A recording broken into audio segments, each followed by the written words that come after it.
ومن بعد ما وافقت ان هو يتجوز عليا ده كمان فاجئني بطلب وعايز يجمع ما بيننا احنا الاتنين.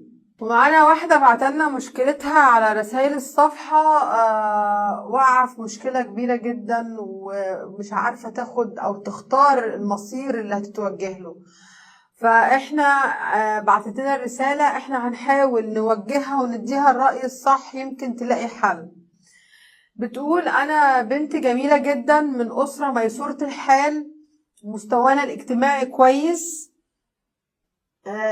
عندي اخ متزوج وعنده اطفال، وعندها باباها كمان متزوج زوجة تانية لان مامتها متوفية، وعندها اخت كمان متجوزة.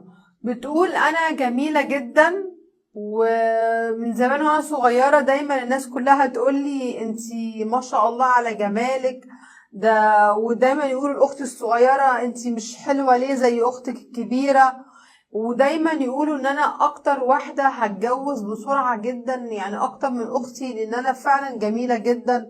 ما كانش فيه اي حد بيختلف على الموضوع ده. ده غير ان انا كمان مستواي المادي والتعليمي كويس جدا.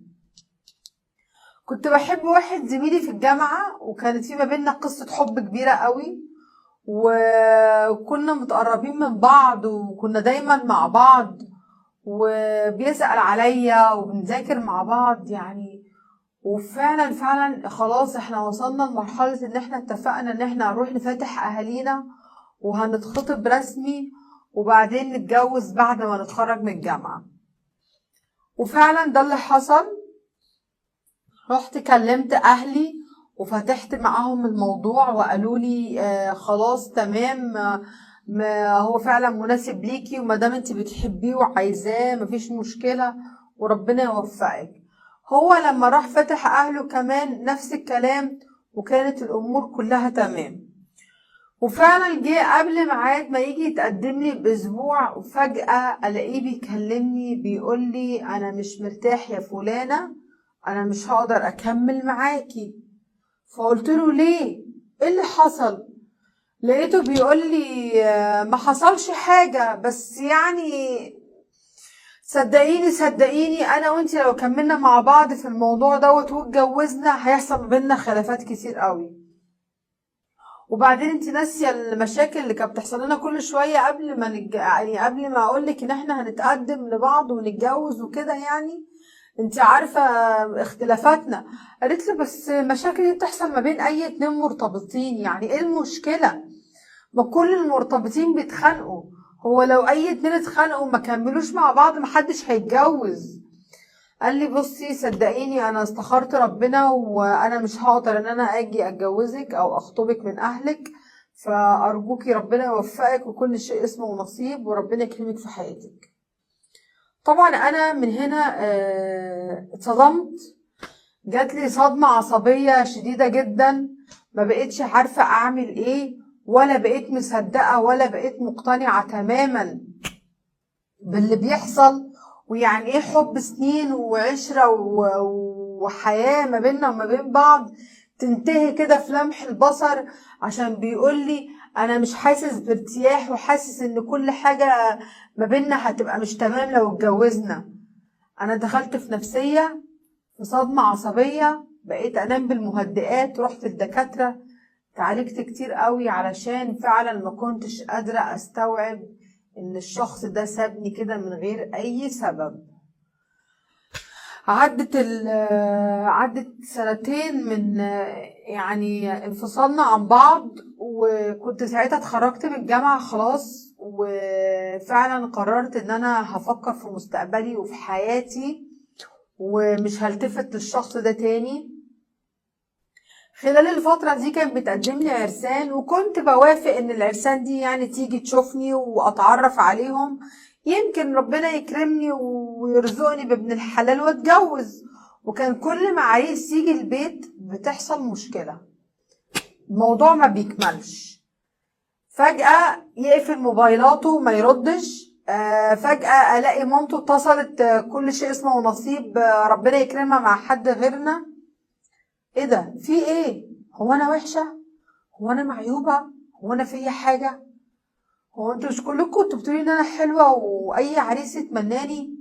انا حتى بدأت افكر في الموضوع ده من ساعة ما انفصلنا انا وحبيبي القديم، وقلت ساعتها انا ان شاء الله هتجوز وهرتبط بواحد احسن منه، واثبت له ان انا فعلا يعني 100 واحد يتمناني. انا فجأة لقيت مفيش حد بيبصلي خالص، وفجأة لقيت كل ما حد بيجي والموضوع هيكمل، الموضوع ما بيكملش. طبعا اهلي ابتدوا يتضايقوا وابتدوا خايفين عليا، وابتدوا يقولوا لي ما تحطيش الموضوع ده في دماغك، مفيش حاجة، اكيد خيرة ليكي وربنا ان شاء الله هيرزقك. عدت الايام وفجأة واحد صاحب اخويا شافني وراح اتقدم لاخويا وقال له انا عايز اخطب اختك ومعجب بيها ومش هلاقي احسن منكم. وقتها اخويا جه فاتحني في الموضوع وقال لي، وانا وقتها بصراحة يعني ما رفضتش، لان انا اعرف صاحب اخويا ده وعارفة ان هو على خلق ومستواه كويس ومناسب ليا جدا وتعليمه وشهادته كويسة قوي. وافقت وقلت تمام، مفيش مشكلة اشوفه، وكل حاجة كانت ماشية تمام. واخويا كمان يعني بما انه صاحبه فهو عارفه، فقال لي يعني كملي معاه وان شاء الله ربنا هيكرمك، وانا عارفه وصاحبي بقى ونبقى مع بعض والكلام ده. وفعلا وافقت. جه اليوم، جه قبلها بيوم بالظبط لقيته بيتصل باخويا بيقول له بص، عشان العيش والملح اللي ما بيننا والعشره اللي ما بيننا، ارجوك ارجوك بلاش نكمل في الموضوع دوت. والله العظيم مش بعيب في اختك، اختك زي الفل واي راجل يتمناها وتستاهل واحد احسن مني، بس انا صليت صلاه استخاره مني لنفسي، انا مش مرتاح للموضوع وخايف بعد ما اخش في الموضوع ده انا اخسرك مدى الحياة، وانت صاحب عمري وعشرة عمر وسنين، والموضوع ده ممكن يأثر علينا. وفجأة اخويا قال له طب ليه، هو حصل حاجة؟ هو انت يا ابني في حد قالك حاجة؟ يعني انا بس عايز افهم منك، مش مشكلة ما تتجوزش اختي، بس اسمعني بس، يعني هو انت قول لي كده، انت صاحبي، في حد كلمك قالك حاجة على اختي؟ اختي زعلتك؟ يعني انت لما اتعاملت معاها ما عجبتكش في حاجة؟ اخويا بقى يسأله الاسئلة دي كلها مصدوم. ده مش اول عريس يحصل معاه نفس الموضوع، بعد ما بيبقى ماشي في الاجراءات ومكمل الموضوع فجأة بيقف، بيختفي. طبعا انا وقتها اخويا جه قال لي الخبر وقاله لي بطريقة لطيفة، وان انا ما زعلش، وان صاحبه ده طلع مش تمام، وان هو ما يتمناليش واحد زي دوت عشان ما يزعلنيش يعني. وانا وقتها وقفت قلت له بقول لك ايه، على فكرة هو كان جاي وكان هيجي فعلا يخطبني، بس حصلت حاجة منعته، ما انا عارفة ما مش اول مرة. وهنا ابتديت اعيط وانهار ودخلت في صدمة عصبية وحزن شديد جدا. انا ليه بيحصل معايا كده؟ لدرجة ان اهلي وقتها شكوا ان في عمل معمول لي، ان في حد يعني ساحر لي او حاجة. وفعلا اهلي ابتدوا هنا يتطرقوا او يخشوا في سكة الشيوخ ويتعاملوا مع الشيوخ، لان شكوا فيا ان انا خلاص فعلا مادام كل الجوازات اللي كانت بتجيلي او العرسان اللي كانوا بيجولي بيجوا عند نقطة معينة وستوب بيوقفوا. ففعلا جبنا شيخ، والشيخ ده جه البيت وبدأنا رحلة العلاج. وفعلا قال لي انتي معمول لك عمل، العمل دوت معمول لك بوقف الحال والجواز والكلام اللي بيحصل ده. انا وقتها ما كنتش مصدقه ومش مقتنعه، بس الشيخ ساعتها اكد لي ان انا فعلا معمول لي عمل، واداني شويه رقيه شرعيه اقراها على نفسي وحاجات كده بيعملوها علشان العمل ده يبطل. وفعلا مشيت على الخطوات اللي قال لي عليها، وهو عمل معايا شويه جلسات وحاجات من دي، وفعلا قال لي كده خلاص العمل بطل، وانت دلوقتي الحمد لله بقيتي احسن وكويسة، وان شاء الله مع الوقت ربنا هيكرمك بابن الحلال اللي يسعدك. وقال لي انتظمي على الصلاة والاستغفار والاذكار والكلام ده كله، قعد يقول لي حاجات كتير قوي اعملها علشان ربنا يسترها عليا يعني واكون متحصنة. وفعلا صدقت وقتها ومشيت ورا الكلام الشيخ، وقلت ان شاء الله تعالى ربنا هيعوضني وكل حاجة هتبقى تمام. عدت فترة من بعد الموضوع ومفيش عرسان بتتقدم خالص، مفيش حد بيجيلي نهائي. في الفترة دي انا بدأت ازهق، بدأت امل من قعدة البيت، فقررت ان انا انزل اشوف مستقبلي، وكده كده معايا شهادة كويسة، طب ليه ما انزلش اشتغل؟ ليه ما اشوفش نفسي؟ وليه اركز في الجواز اصلا؟ وشلت الجواز من دماغي خالص، وفعلا نزلت اشتغلت. وفي الشغل قابلت شخص كويس جدا محترم، اتعرفت عليه بصراحة، استلطفته في الأول وهو كمان استلطفني، وبدأنا نتكلم مع بعض ونهزر مع بعض. وبحكم ان احنا على طول بنشوف بعض في الشغل وكده، ابتدت علاقتنا تبقى قوية مع بعض. وأوقات كتير جدا كنا بنطلب الفطار سوا، يعني خلاص وصلنا لمرحلة ان احنا بقينا أصدقاء جدا جدا. ومع الوقت ابتدى يكلمني على الموبايل، وانا كمان ابتديت اكلمه على الموبايل، وعلاقتنا قويت ببعض. لحد ما في يوم من الايام طلب مني ان هو يتجوزني، وقال لي انا بحبك قوي وارتحت لك جدا، وحاسس ان انت هتبقي شريكة حياتي اللي هرتاح معاها. وانا وقتها فرحت قوي قوي، وقلت بقى اخيرا بقى بعد السنين دي كلها والتعب اللي انا مريت بيه ده كله، ربنا ان شاء الله هيعوضني بابن الحلال. الحمد لله. ورحت فعلا حكيت لاهلي، وهو فعلا جيت اقدم لاهلي. ومن بعدها مفيش بعدها بيوم وقس فجأة بيقول لي يا فلانة انا مش هقدر اكمل معاكي. ليه؟ ده احنا لسه قارين فاتحة من كام يوم، ليه الموضوع ينتهي؟ قلت له، قال لي وقتها بصي انا والله العظيم ما فيكي حاجة، انت زي الفل، بس انا فعلا قلبي مقبوض ومش مرتاح، وحاسس ان كده هيبقى احسن لنا. انا عملت كده عشان خاطرك، مش عايز اظلمك معايا تماما، وان شاء الله ربنا يرزقك بالانسان اللي يسعدك، وما تخليش ان الموضوع ده يأثر على علاقتنا في الشغل مع بعض. انا وقتها حزنت، ومش اول صدمة امر بيها، ومش فاهمة فعلا انا ليه بيحصل لي كده. انا عايزة اعرف ليه بيحصل لي كده. سألت ناس كتير، حكيت قصتي لناس كتير، ما كانش فيه اي فايدة. كل اللي طلع عليا من بابا واخويا واختي ان انتي في حد عامل لك عمل، انتي فيكي حاجة مش مظبوطة، انتي محسودة والكلام ده. ومع ان انا يعني ليه انا مش فاهمة. خلاص اهلي استسلموا للامر الواقع، ويعني انا خلاص وقتها شلت الجواز من دماغي، وقلت انا كده واضح ان نصيبي لسه ما جاش، وان شاء الله ربنا يعوض عليا، او انا اصلا مش عايزه اتجوز خلاص، زهقت. عدت الايام، وبحكم شغلي بقيت اتعامل مع مكتبه كده جنب الشغل، بصور فيها ورق ومستندات وحاجات عشان الشغل. وفعلا بقيت اتردد كتير قوي على المكتبه ديت. ومع الوقت اتعاملت هناك مع شخص هو اللي كان مسؤول عن المكتبة دي، وابتدى يعني ألاحظ منه إن هو بيضحك لي، بيبتسم لي، بيحاول يستلطف الجو معايا. وانا وقتها ما حطيتش في دماغي، ما جاش في بالي يعني هو انا معقول الراجل يعني معجب بيا؟ لا لا لا اكيد لا، مش عشان حاجة فعلا، بس عشان انا فعلا مستواي الاجتماعي والدراسي يعني يعتبر اعلى منه، فما جاش في بالي ابدا ان هخش معاه في مقارنة. فقلت عادي راجل وبيستظرف باني جميلة وحلوة، يعني مش اول مرة يحصل لي موقف زي ده ان حد يضحك لي او يبتسم لي، ياما حصل لي من ده كتير، بس مفيش نصيب في الجواز.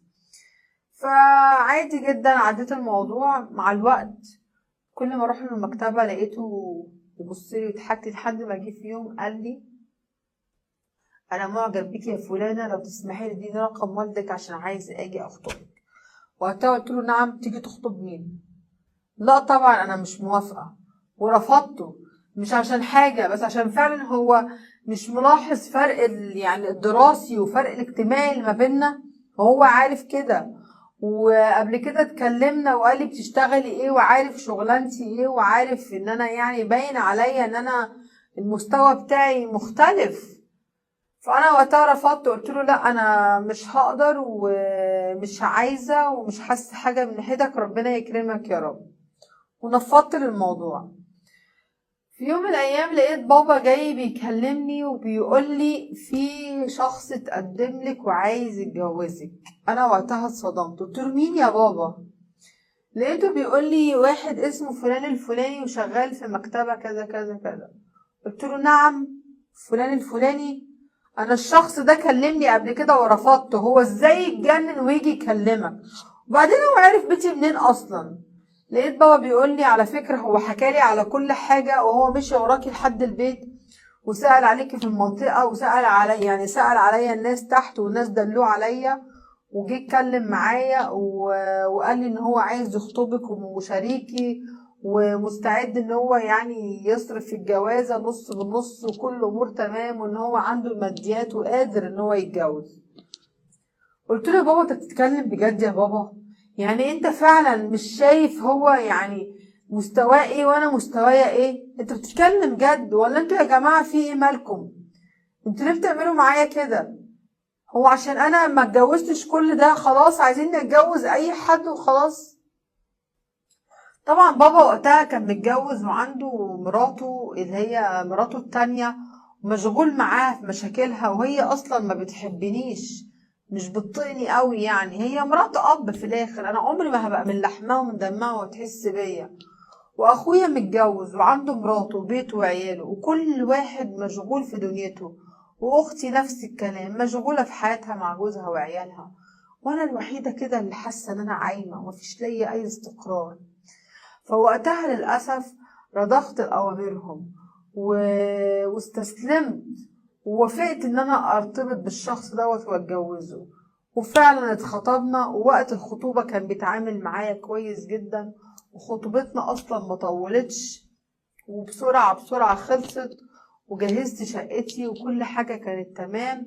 أي نعم ما كانش المستوى اللي بحلم بيه، بس قلت يلا أهي جوازة ومفيش أصلا كده كده عريس بيتقدم لي، فخليني أوافق ويمكن يكون ده الشخص اللي ربنا شايلهولي العمر كله. واتجوزنا.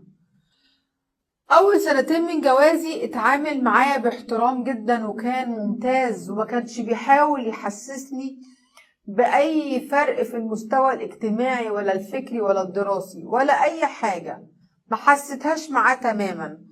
وأي نعم كان ساعات بيتعصب ساعات بيغلط، بس كنت بعديها لأنها كانت مقبولة، وكنت بقول عادي يعني راجل وزي أي راجل وبيتعصب وبيغضب، وكانت فعلا وقتها الموضوع مقبول وكنت بعديه. بس بعد السنتين دول جوزي ابتدى يتغير عليا، وابتدى يبان على حقيقته، وابتدى يقل أدبه عليا، وابتدى يشتمني، لدرجة ان هو في يوم من الأيام مسكني ضربني ضرب جامد جدا. واليوم ده أنا غضبت ورحت قعدت عند أبويا. وللأسف لما رحت اشتكيت لبابا لقيت بابا زعلان جدا منه، وكلمه وقال له بنتي عندي، يا تيجي تصالحها يا إما تطلقها، أنا بنتي محدش يمد إيده عليها. وطبعا هو وقتها ما جاليش، وقعدت عند بابا اسبوع، لكن للاسف الاسبوع دوت كان اسوأ اسبوع بالنسبه لي. انا مرات بابا ما بتحبنيش، انا ببقى هناك قاعده في البيت كاني ضيفه، انا بقعد على الكنبه، الاكل بيجي لحد عندي انا مستحيل اخش افتح التلاجة، اللي هي هتقدمهولي انا هاكله، غير كده انا ما ينفعش اطلب، مع ان الخير خير ابويا والفلوس فلوس ابويا، لكن مستحيل. انا زي الضيوف بالظبط، انا ما بعرفش اتجول في البيت كده ولا كده، هي اصلا مش بتديني الراحة او النفسية اللي احس فيها ان انا من اهل البيت. فللاسف ببقى قاعدة يعني مقفولة قوي على نفسي، مش مرتاحة، واغلبية الوقت قاعدة في اوضتي. ابتديت ازهق، ابتديت امل. ومع الوقت عدى اسبوع وفعلا جوزي جه واعتذر لي واستسمح لي قدام بابا، وقال لي ارجوك انا اسف وحقك عليا، ومراتي ترجع لي وحشتني وبنتي وحشتني، لان انا وقتها كنت خلفت منه وعندي بنت صغيرة. فالوقت دوت قعد يقول لي بنتي وحشتني وما ينفعش البنت تعيش بعيدة عني ولازم تبقى معايا وجنبي وفي حضني وانتي مراتي واخر مرة والكلام ده، ووقت شيطان وكده يعني، وخلاص مش هعمل كده تاني. وتعهد لي قدام بابا ان هو مش هيعمل كده تاني. وفعلا ساعتها وافقت، قلت ارجع بيتي بقى، كفاية بقى بهدلة ومرات ابويا والمنظر اللي انا فيه دوت. ورجعت بيتي، والمعاملة رجعت أسوأ من الأول وأقذر من الأول. ده بقى يمدوا علي إيده عليا قدام بنتي، ما بقاش عامل إحساس لمشاعر بنتي، وشتايم بأسوأ الألفاظ. طبعا أنا بحكم إن أنا يعني بعد الجواز أنا ما سبتش شغلي، بقيت أشتغل هو نفس شغلي، ما سبتهوش. أي نعم مرتبي مش أحسن حاجة، بس على الأقل كنت بلهي نفسي في الشغل، وكنت بنزل الشغل بغير نفسية ومود وجو وكل حاجة. وقلت مش مشكلة، خلاص انا هخرب على نفسي يعني. ما اخويا قاعد في بيته وابويا في بيته واختي في بيتها، وانا يعني اللي هبوظ حياتي؟ انا هكمل. في يوم من الايام لقيته راجع لي سكران وحالته زي الزفت، واخلاقه ابتدت تتغير اكتر من الاول، وابتدى بيعمل تصرفات غريبة، وبيتفرج على يعني افلام اباحيه. وقفشته اكتر من مره واتخانقت معاه وقلت له ده ما ينفعش وما يصحش وحرام، وهتجيب لنا نجاسه في البيت والفقر في البيت والفلوس والرزق كل ده ربنا هيقله في البيت بسبب تصرفاتك، ما ينفعش. والبنت ممكن تلمح حاجه كده ولا كده على الكمبيوتر او الموبايل، حرام. وفعلا كان بيبطل ويرجع، يبطل ويرجع، لحد ما في يوم من الأيام لقيته كان قاعد معايا والموبايل بتاعه قاعد يرن يرن يرن. وأنا أبص على الموبايل وأقول له في إيه، أنت مش عايز ترد ليه؟ يقول لي أنا مفيش حاجة، واحد مش عايز أرد عليه. بعدها بشوية خد بعضه ودخل يلبس، والموبايل رن تاني نفس الرقم. ببص لقيت رقم واحد صاحبه، برد على الرقم لقيت واحدة بترد عليا، بقول لها أيوة مين؟ لقيتها بتقول لي فلان الفلاني موجود عايزة أكلمه. قلت لها انتي مين؟ قالت لي أنا اسمي كذا. قلت لها طيب ثواني حاضر، ودخلت له الأوضة قلت له خد كلم فلانة. لقيته بيقول لي فلانة؟ انتي فتحتي الموبايل ليه أصلا؟ هاتي الموبايل. واتكلم في الموبايل وقال لها خلاص ماشي انا بعدين هبقى اكلمك ان شاء الله مع السلامة، وقفل الموبايل على كده. قلت له هي مين دي؟ قال لي دي واحدة معايا في الشغل وكانت عايزة شوية حاجات. قلت له شغل ايه اللي واحدة معاك؟ ما انا عارفة شغلك، انت بتشتغل في ايه يعني، في شركة؟ انت بتشتغل في المكتبة وكل اللي في المكتبة عندك رجالة. قال لي لا ما احنا جبنا واحدة جديدة. قلت له بقول لك ايه، انا فاهمه وعارفه كويس قوي مين دي، انت بتخوني معاها؟ لقيته بيقول لي لا ما بخونكيش معاها، دي واحده معايا في الشغل زي ما بقول لك. قلت له قسما بالله لو قلت لي مين دي انا هسيب لك البيت وامشي، ويا اما انا هكلمها على الموبايل واسالها انت مين واعمل لك مصيبه. لقيته بيقول لي خلاص اهدي اهدي. وابتدت يعني حاسه ان انا هنفعل وهصور والخناقه ابتدت تكبر. لقيته بيقول لي دي مراتي وما ينفعش تكلمي عليها كده، انا متجوزها بقالي فتره. انا هنا كانت الصدمه بالنسبه لي. اخدت بعضي ورحت عند اخويا وانا منهاره في قمه عصبيتي وحزني على نفسي وقهرتي، يعني كل اللي انا فيه ده وفي الاخر تتجوز عليا؟ عملت معاك ايه؟ ايه اللي انا عملته معاك؟ ايه اللي انا فيه غلطت فيه معاك؟ ده انت اللي هيني ومبهدلني وانا راضيه بعيشه مش عيشتي. رحت قعدت عند اخويا فتره، طبعا فضلت غضبانه عنده يمكن شهر. خلال الشهر دوت انا شفت اسوأ ايام حياتي، مع ان كان اخويا معاملته ليا ممتازه جدا ومراته كمان كانت بتعاملني حلوة قوي. بس للأسف لما كنت بشوف المودة والرحمة اللي ما بينهم والحنان والحب، وقد ايه اخويا لطيف جدا في التعامل مع مراته، وقد ايه هي بتحترمه وهو بيحترمها، ده لدرجة ان انا لقيتهم بيقعدوا مع بعض بيتكلموا في المدارس في المدارس والمصاريف هيعملوا فيها ايه وهيدبروا الامور دي ازاي. ده انا افتكرت لما انا وجوزي قعدنا عشان نتكلم في مصاريف المدرسة قام شتمني وقال لي اسوأ الالفاظ واجيب لك منين واعمل لك ايه، من غير حتى ما ياخد رأيي ولا يتكلم معايا بحنية. انا شفت معاملة من اخويا لمراته مختلفة فعلا. وقتها اتمنيت ليه ما اتجوزتش واحد زي ده، ليه انا ناقصة ايه عنهم. انا والله مش بحسدهم، بس فعلا غصب عني الغيرة والحسد دب في قلبي بسبب اللي انا فيه وسبب التصرفات اللي انا فيها والظروف اللي انا فيها. طبعا قعدت شهر، الشهر ده كان اسوأ شهر بالنسبة لي، وهو جه ما جاش سأل عليا خالص. وقتها لقيت اخويا جه وبيقول لي يا فلانة انا عايزة اصلح ما بينك انت وجوزك، مش هينفع كده بيتك يتخرب. وصدقيني مش اول ولا اخر راجل يتجوز، خلاص خليه يتجوز يمكن ربنا يهديه ويتلهي عنك شوية، انت كده كده حياتك فيها مشاكل. ولقيت بابا كمان بيقول لي نفس الكلام، الرجاله كلها بتتجوز على مراتاتها، ده في رجاله كمان بتخون مراتاتها من غير ما مراتاتها يعرفوا. احمدي ربنا ان ده قالك وان هو ما عملش حاجه حرام ومتجوز. قلت لهم يا جماعه انتوا بتتكلموا فيه، ده اتجوز عليا، ده انا مش عايزاه خالص، عايزه اتطلق منه. لقيت بابا بيقول لي تتطلقي ايه؟ هو انت فكرك هتتجوزي بعد ما تطلقي منه؟ ده انت معاكي عيله، انت بس ان انت اصلا زمان ما كانش في حد بيتقدم لك، ده الوحيد اللي الجوازه بتاعتك كملت فيه. كملي معاه يا بنتي، كملي معاه، ربنا يجزاكي خير وتقفلي على بيتك. هدم البيت مش بالساهل، المركب السايره ما ينفعش توقفيها. خلاص المركب لو غرقت نحاول احنا ما نغرقهاش للاخر، انت كده هتديها الفرصة ان هي تاخد مملكتك وحياتك. وقعدوا يكلموني من هنا ويكلموني من هنا، وانا بقيت فاهمة هما بيتكلموا في ايه. ده مشغول مع مراته وده مشغول مع مراته، محدش فاضيلي، وانا لقيت مفيش مأوى ليا ومفيش بيت عايز يضمني، ومشاكلي كترت، طفشوا من خناقاتي ومن مشاكلي.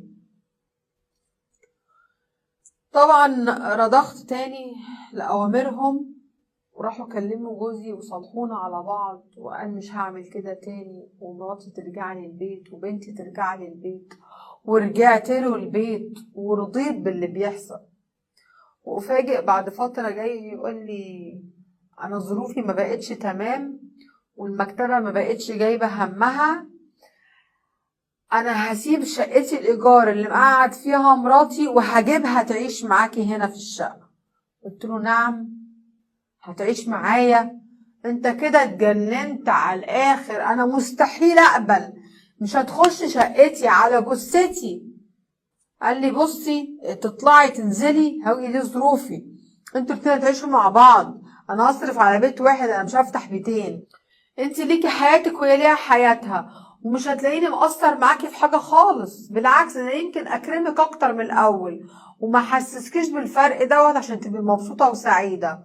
وهي ملهاش كلام معاكي وانت مالكيش كلام معاها، وكل واحد يتعيش مع نفسه، وهتشيل عنك شوية في البيت، ما يبقاش الحمل كله عليكي.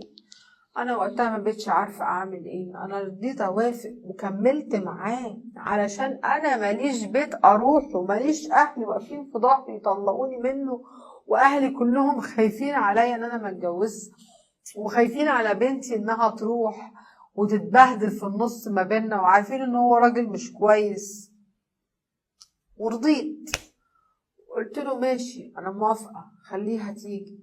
ودمعتي بقت على خدي وبقيت مكسورة ومش عارفة اعمل ايه. انا بقيت مخنوقة وكل يوم بقول يا رب انا تعبت، انا هفضل في الهم ده لحد امتى؟ وفعلا جت البيت، واول ما شفتها عرفت من منظرها انها انسانة مش كويسة، شكلها وهيئتها وتصرفاتها دلت على اخلاقها جاية منين، وتربيتها ايه ومعيشتها ايه، وانا ايه، انا ايه اللي نزلني للمستوى ده وخلاني مع الاشكال دي في بيت واحد. طبعا مع الوقت ابتديت انا اللي شغاله خدامه في البيت، وانا اللي بنظف وبروق وبطبخ، وهي قاعده هانم ما بتعملش حاجه خالص. دي كانت بالعكس، كانت بتصر اكتر وبتعند انها توسخ وما تنضفش وراها عشان انا اللي اتغاظ وانا اللي اطفش وامشي من البيت. وقلت لها ساعتها في نفسي يا انا يا انتي مش هتطفشيني من مملكتي، وده بيتي وانتي اللي تطلعي بره.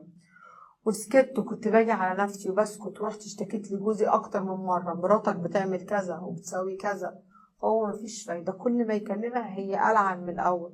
هي اصلا واحده تربيتها وحشه جدا. مع الوقت بقيت اشوف جوزي هو وهي بيسكروا مع بعض في الاوضه سوا، وتصرفاتهم مش مظبوطه، واخلاقهم بقت زي الزفت. ففي يوم من الايام اتخانقت مع جوزي، قلت له ايه القرف اللي انت بقيت فيه ده؟ انت بتشرب قدام البنت في البيت، ده غير ان البنت بقت تقول الفاظ زفت من الزفته اللي انت متجوزها لنا ديت. بتسمعها بتكلم قرايبها في التليفون وبتشتم بأسوأ الألفاظ.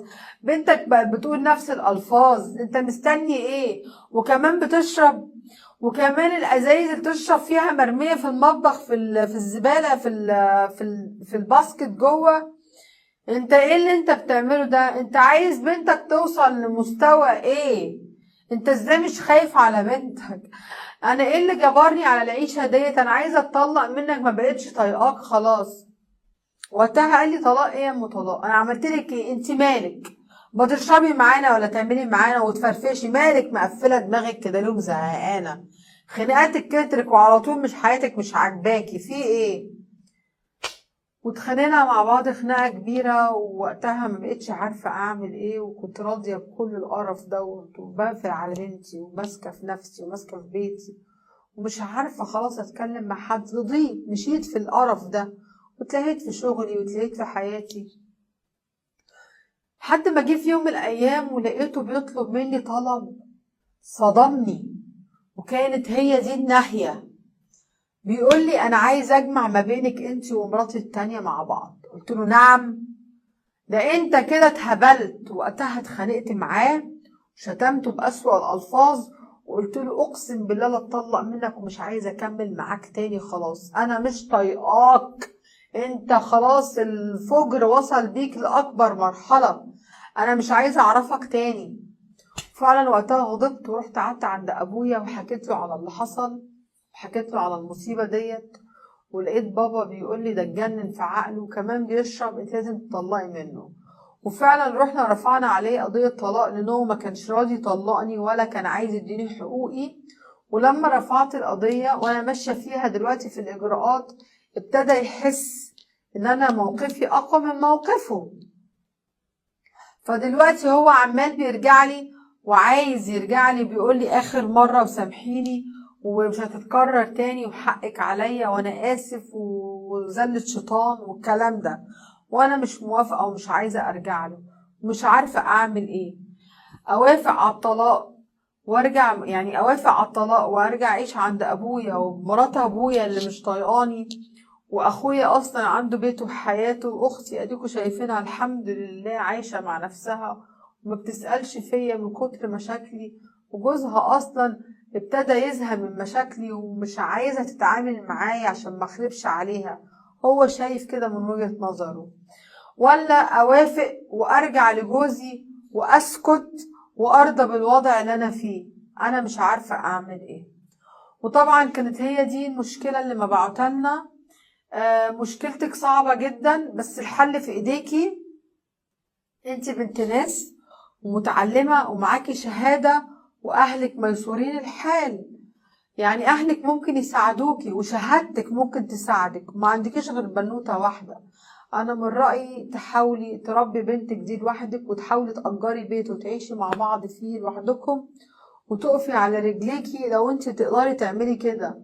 حتى لو مرتبك مش احسن حاجة، حاولي تشتغلي على نفسك، واكيد ابوكي هيساعدك واخوكي هيساعدوكي في الفلوس. بس احسن لك تنفصلي عن شخص قذر زي ده، لا هو من مستواكي ولا هو من مادياتك. ما تظلموش نفسكم يا جماعة ان انتوا توافقوا على اي جوازة بس علشان كلمة انت هتعنسي، انت عديتي ال30 فمش هتتجوزي. ما توافقوش على كده يا جماعة، ما ينفعش. الجواز من غير شريك حياة صح ما يلزمكوش. يا اما تتجوزي جوازة صح يا اما ما تتجوزيش. انا عندي تعوزي معنسها العمر كله، ده على كلمتكم كلمة عانس دي انا اصلا ما بحبهاش خالص. مفيش حاجة اسمها عانس. الكلمة دي للأسف احنا الوحيدين العرب اللي اخترعناها في مجتمعنا. الإنسان طول ما هو بينبض وعنده لحم ودم وعايش ومبسوط وسليم وصحته زي الفل يقدر يعمل حاجات كتير جدا. لكن التفكير العقيم بتاعنا هو للأسف اللي بقى يوجه المجتمع والأجيال كلهم ان انت عند سن معين لازم تتجوزي، ولو عديتي السن ده انت محدش هيبصلك، انت وحشة. فتبتدي هنا البنت توافق بمستوى أقل من مستواها، وظروف هي مش عايزاها، وحاجات تتجبر عليها هي مش موافقة عليها. اتطلقي منه وسيبيه، عيشي حياتك. خليه يغور في 1000 داهية هو والست المقرفة اللي هو اتجوزها ديت. وكمان هي كانت قايلة في الصفحة عفوا على في الرسالة ان هي عارفة ان سلفتها اللي هي يعني مرات جوزها التانية هي اللي طلبت منها كده علشان تطفشها وتزهقها، وان دي مش فكرة جوزها، دي فكرتها هي، عشان هي عارفة تصرفاتها انها قذرة وهي فعلا بتحاول تطفشها من البيت. انا اقولك هي فعلا عرفت تطفشك، وانا من رأيي انت عمرك ما هتعرفي تنزلي لمستواها، تربيتها واسلوبها مختلف عنك تماما. سيبي لهم الجمل بما حمل. كملي في اجراءات القضية بتاعتك وتطلقي منه. اصرفي على نفسك وبلاها جواز، وان شاء الله تعالى ربنا هيكرمك بواحد احسن منه. الدنيا مليانة ناس، الدنيا ما بتقفش على حد. اي حد نفسه يتجوز او يرتبط، شريك حياتك هيبقى مستنيك في الوقت الصح، في التقدير والخيرة او العلم عند الغيب، في الوقت اللي ربنا هيحدده هو ده اللي هيحصل. غير كده السربعة والاستعجال للأسف بيودوا في داهية.